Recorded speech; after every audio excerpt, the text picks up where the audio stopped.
Hi everybody, Marty Rubin, and I'm back for another segment of Marty's Corner. And today we have two of the big stars of Beauty and the Beast. We have Conor Stepnowski and Garrison Hunt. I mean, thank you for coming on Marty's Corner. Thank you for having us. Oh, it's been such a blast watching you, you know, every night. I mean, the two of you are like, I don't know, it's way before your time, but Abbott and Costello and Laurel and Hardy, you know what I'm talking about. I mean, the comedic stuff back and forth. Did you watch the Disney movie or past performances on Broadway to see how your two characters interact? Well, I always, growing up, Beauty and the Beast was my favorite movie. In terms of like the Disney animated movies, it was always my favorite one. And Lumiere was always my favorite character, and Be Our Guest was always my favorite song in the movie. And then when we first started rehearsals, Garrison and I, pretty much right from the start, talked to each other and were like, we have a lot to do in the show together, and we know that it's going to be very important to create a relationship where we like sort of create this banter and this back and forth between us. Yes. So I think watching the movie helped influence that, but also us coming in on the first day and deciding that we wanted to make sure that we had a strong bond, not only as actors, but like as friends. And you could feel it out there. Yeah, it definitely helped us create.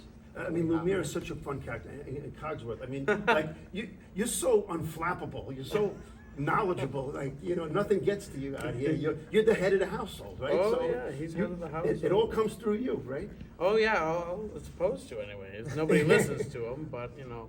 And like Conor said, and when I was a kid, I actually was obsessed with Cogsworth, and I have my toy upstairs from when I was 5 years old. A Cogsworth toy? Yeah. My mom always wanted me to be interested in Lumiere. She was like, "Don't you think Lumiere's the best character?" And I said, No. And the funny thing is, after the first time I watched it, I turned to my mom and I said, "I don't get the movie, but I love Cogsworth." And my mom was like, "You're such an 80-year-old." Well, you play it for all it's worth out there, I have to tell you. So let me ask you, Conor. You play Lumiere with two candelabras on your hands, okay, with the hands up.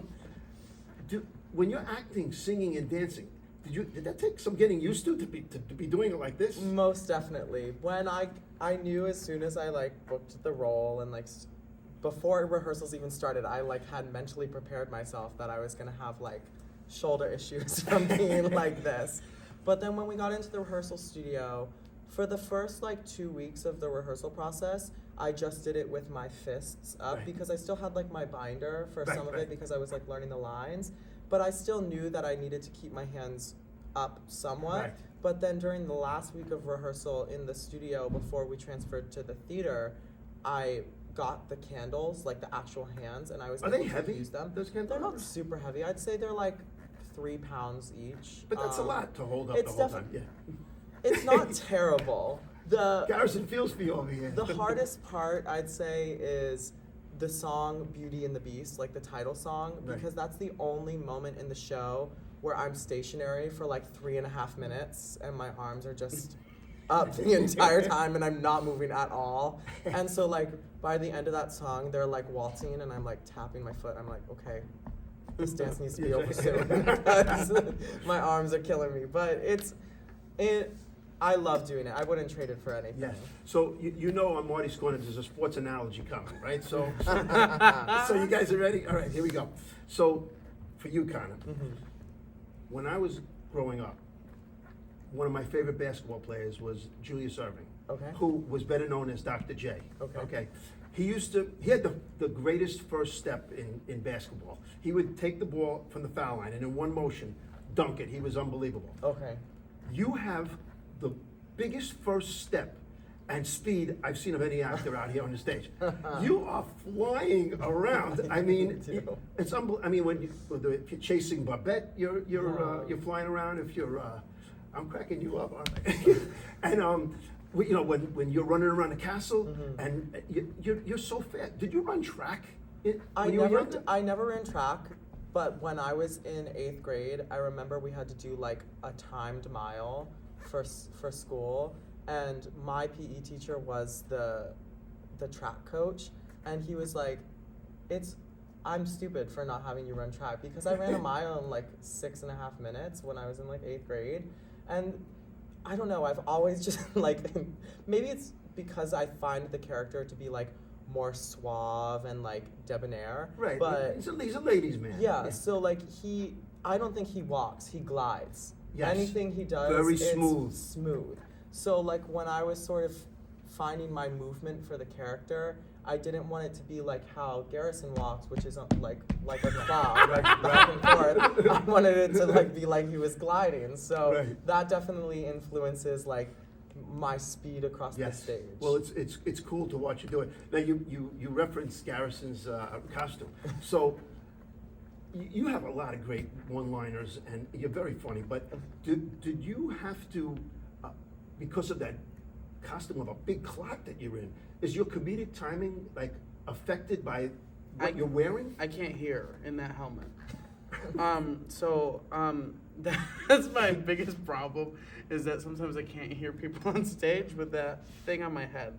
So like I'm really like, you'll see me like on stage, I'll be like this, staring at people. Like It works with your character. So I know. So like I make it work. Like I put on like the face a lot, but like if I'm really staring at somebody, I'm really looking for.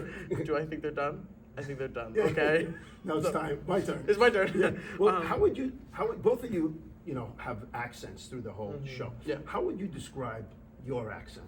So it's British. It's high class, but it's I wouldn't say it's like. It's not 100% there because just like in the movie, it flows in and out. Yes. So that's just the Disney kind of characterization of an accent where it kind of flows in and out. So yeah, I roll my R's to make him sound like he's like a little bit smarter, and that I don't always roll my R's, but I try to roll it when he's trying to really punctuate something. But yeah, for the accent, it comes in and out, but most of the times it's just this kind of like more higher class. What does it take for it to be automatic for you? Like, 'cause you're starting out, you're learning the role. So how do you get the accent to be automatic? Oh, it's easy. And for me, I've always, so like I struggle with almost every accent except when it comes to higher class British. I don't know why that's the case. So like when I got the audition, I was like, oh, I got this. This is good. Right. But if you're Maybe if you you're could do a asking, Dudley Moore role or something like that. if you were to ask me to do the French accent, it would sound atrocious. Would not Well, be. it's funny when you say his name Lumiere, like you do it in a lot of different ways. Lumiere, Lumiere, just like Babette, there's different Lumiere. Something about that, it flows. Lumiere has a flow. It's like fun to say, It is, and it's fun to say so many different ways. Like we added a new bit in there when you come to and you start when he meets Belle and he kisses the hand. Yes, I do. And I go and Yes, you I get a little wait, mad I at wait, him. I wait for him to keep going now. Yeah. So then I can go, and then I can go, stop it. That's This the is- time. That's and, the timing. And then I go, this is Lumiere. Like, I hate it. It's the under the breath. Like I don't want to really I like introduce him, but Well, now you over there with the French accent. Okay, can I do my impression Oh, of please. Conor being Lumiere? All right, you ready? please. Babette, you cut me to the week. I think That was that's pretty good. good. Is there anything here to work with? I don't know. No, that's pretty good. But, so, how did you, get the French accent, and how do you work it through the whole show that it stays Yeah. with you? So I took French for 6 years. From 6th grade until I graduated high school, I took French. And so I can speak French like pretty well. It's been a hot minute since I've done it in school, but like if I practiced it, I feel like I could pick it up again. But because I sort of knew the sounds that French speakers make and Right. like the way the language flows and the way that certain things are pronounced, I just sort of had to apply that to saying lines in English, but then just changing the sounds so that it sounds French. Right. Honestly, it's when I'm doing accents, it's harder for me, specifically French. It's harder for me to speak English dialogue with a French accent than it is for me to just speak French. So it definitely took some practicing. Like when I first got the audition, before I even like had the job, I had to go through every line of like what was given to me, and like the scene was the one when he first comes into the castle, and I have to say like, we could not leave him for the wolves, and so I had to go through every word and make sure like, okay, when I say the, I can't say the, I have to say the wolves. And just going through every line, it's a little tedious, but going through every line in the show and making sure that the pronunciation is going to stay true. It's working really, really nicely. Thank you. You know? Did you both know each other before Beauty and the Beast started? No. Yeah, I find that so interesting. That's very similar to sports. Like when you're on a team, there's a bond between the players, and when the season's over, you don't forget the people that are on the team. And I think, well, you speak to that. Like when you didn't know each other, but it feels like you guys are best friends. Yeah, You know? I think it's because for actors who are, what we do, it to the audience, yes, it is very entertaining and it's fun for people to come and see us, but the amount of work that goes into putting in a show of this caliber, and like any of the shows that go on here, but specifically this one, Beauty and the Beast is such a like mammoth of a show. There's so many production numbers and the costumes and the sets, it's all very like elaborate. And I think being thrown into that environment and knowing that we have to produce professional caliber theater in like a 2.5 week period bonds people very quickly, because we spend so much time together and we have to create something together that's going to seem authentic to the audience. And doing that just creates a bond between people very quickly. And it's nice. Garrison, does it get a little melancholy at the end? I mean, we're in the home stretch here. It's been so much fun, you know, and then you could see like in sports, if somebody's retiring, you know, you guys are just starting out, you're young, but if someone's retiring, the last 10 games, like they're really treasuring, you know, and I think that happens to you many, many times in your career. Like you're coming to the end of the run of this show, so like you treasure it just a little bit more. I mean, you don't even know necessarily. I don't know if you know what your next gig is. No, I don't know. But yeah, I would say there are moments that I treasure. Oh, there are moments between us I really treasure. I think my favorite moment is after Be Our Guest happens. I know you're exhausted, but I was barely in the numbers. So I'm excited for the tour scene. But when we get to where Belle says, "Oh, I've never been in an enchanted castle before," and I go, "Enchanted? Who said anything about the castle being enchanted?" And I go, "It was you, wasn't it?" And I run and slam into him. And I did it without asking him the first time. Whatever. So you ad-libbed a little bit on that. Yeah. I did, and then it stuck. I said after a few times of doing it, I was like, "Is it okay?" Yeah. Then I did. He was like, "Yeah, keep doing it. I think it's great." Yeah, but it works. That's my favorite. Probably my favorite moment is just trying to run you.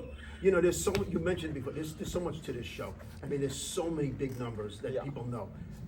But Be Our Guest is probably the most iconic. You know, I notice, Conor, that you have a little bit of Elvis in you when you start the you start the number. You like B R.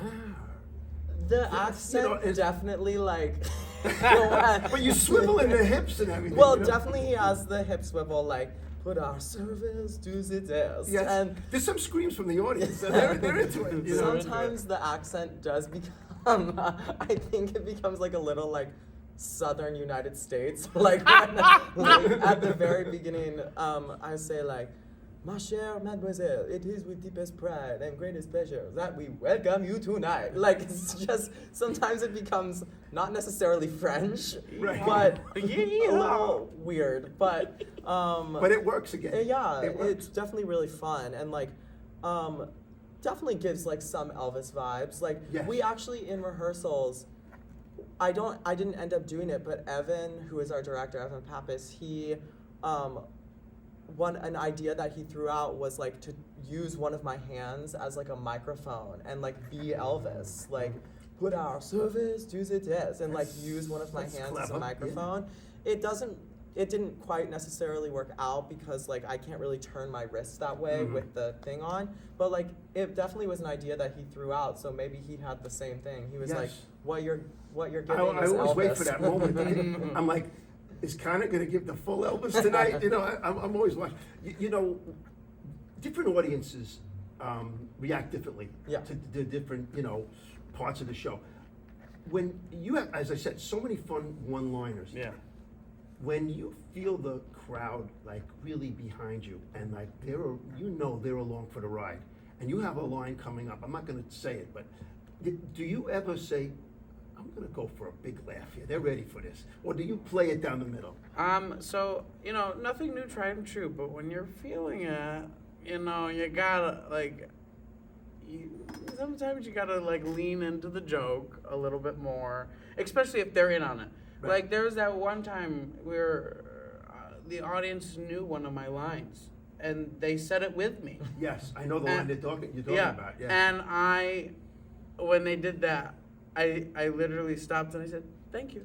Because I didn't know what Live else. theater, right? It was in the moment. And yeah, when you have with Cogsworth, he has a ton of those one-liners sprinkled just in there. So well written. It is well, yeah. Well, the one of the most iconic lines of Cogsworth was an improvise in the movie. Yeah. It was the actor improvising, and they kept it. So, I really try to keep it the way that way that he spoke it, very similar to the movie, because I know that's such an iconic line that everyone goes, oh, I know this is my favorite line, or it's one of my favorite lines of the thing. And, because there's a lot of quotable things from this movie. You Yes. go in and you say, you get to this moment, and you're like, oh, this says, then you say it with them.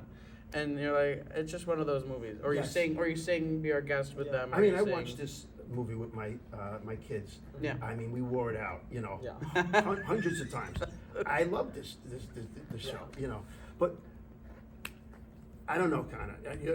I don't know if you and Garrison up for this, but I would love if you could bring us home Okay. with one of my favorite songs from the show. Okay. So- I'm gonna throw it out there. Be our. Yes. Okay. Here we go. Let's go. I'll sing the end real quick. Here we go. Yes. Tonight you'll pop your feet up, but for now let's eat up. Be our guest. Be our guest. Be our guest. Please be our guest.